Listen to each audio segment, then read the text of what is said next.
Hello guys, welcome back to my Rosmi আৰু পুতলা ব্লগলৈ আপোনালোকক সকলোকে স্বাগতম জনাইছোঁ। আপোনালোকে ভালে মোৰো ভালে। এতিয়া মই ভাত পানী খাই পেলাই অকণমান বহিছোঁহি, ধুনীয়া বতাহ মাৰি আছে। এখন বহিছোঁহি, বতাহ মাৰি আছে, এতিয়া বহিছোঁহি আহি। এইটো মোৰ ফাৰ্ষ্ট ব্লগ হয়। আপোনালোকে যদি চোৱা নাই চাই ল'ব ফাৰ্ষ্ট ব্লগটো।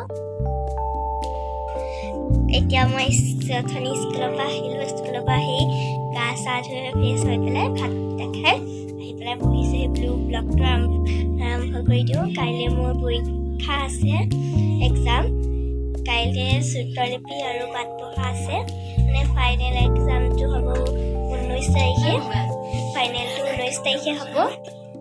এনেকৈ সুধিবও পাৰে যে মোৰ ঘৰত কোন থাকে, মানে ইয়াত মই আমাৰ অহা বেছি দিন হোৱা নাই, ইয়াত ভাড়া আহিছোঁ আমি।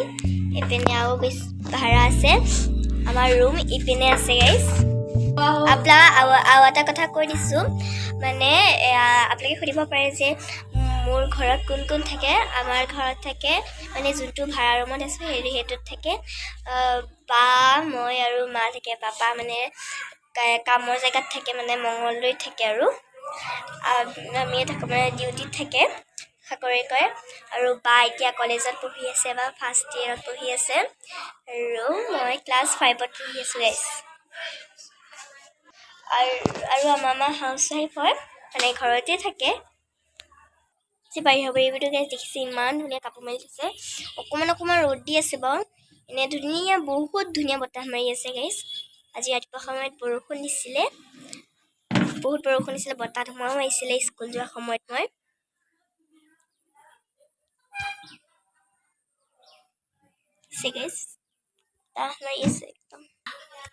তো গাইজ মই এতিয়া ভিডিঅ'টো সামৰণি কৰিছোঁ।